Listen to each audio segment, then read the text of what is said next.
Hello viewers, welcome to IT System Admin and Information Technology Learning Tutorial channel for you.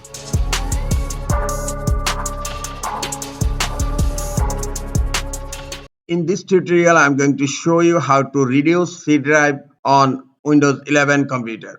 Sometimes it becomes very important for you, so don't forget to watch full video. To reduce C drive on Windows 11 computer, right click on Start menu, click on Disk Management. Here I want to reduce this C drive. Right click on C drive and click on Shrink Volume.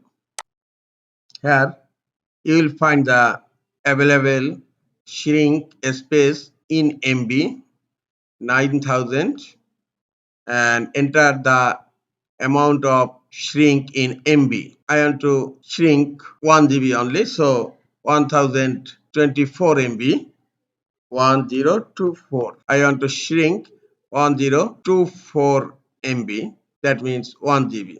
Okay, now click on shrink. Look, the 1 GB is unallocated and C drive is successfully reduced. This is the easiest way to reduce C drive on Windows 11 computer. This is all for today. Hope this tutorial is helpful for you. Keep watching for next tutorial. Thank you very much.